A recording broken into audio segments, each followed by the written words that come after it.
কথিত আছে একদিন হজরত সুলাইমান আলাইহিসসালামের হৃদয়ে একটি মহৎ চিন্তার উদয় হল। তিনি ভাবলেন, আল্লাহর সৃষ্টি অসংখ্য প্রাণী পৃথিবীতে ছড়িয়ে আছে।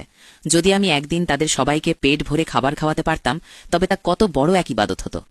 এই ভাবনা নিয়ে তিনি আল্লাহর দরবারে দোয়া করলেন, হে আমার প্রতিপালক, আমাকে আপনার সকল সৃষ্টিকে খাদ্য দেবার অনুমতি দিন।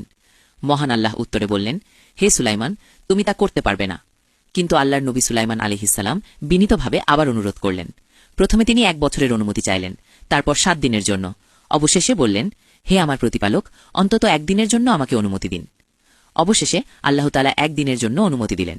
অনুমতি পেয়ে হজরত সুলাইমান আলাইহিসসালাম মানুষ, জিন ও তার বিশাল বাহিনীকে আদেশ দিলেন পৃথিবীর সব হালাল খাদ্য একত্র করতে। বড় বড় পাত্রে রান্না হতে লাগল খাবার। বাতাসকে নির্দেশ দেওয়া হল ধীরে প্রবাহিত হতে, যেন খাবার নষ্ট না হয়।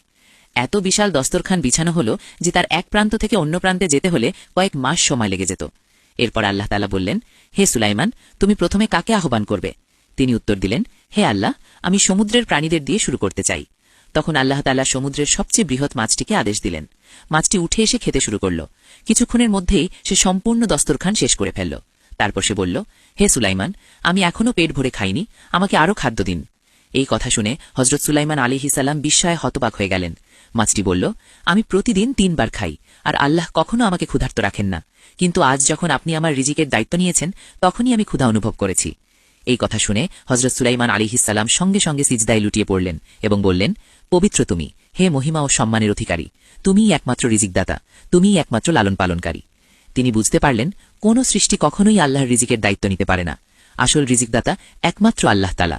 অতএব সর্বদা আল্লাহর উপর ভরসা করতে হবে এবং রিজিকের জন্য একমাত্র তার কাছেই চাইতে হবে।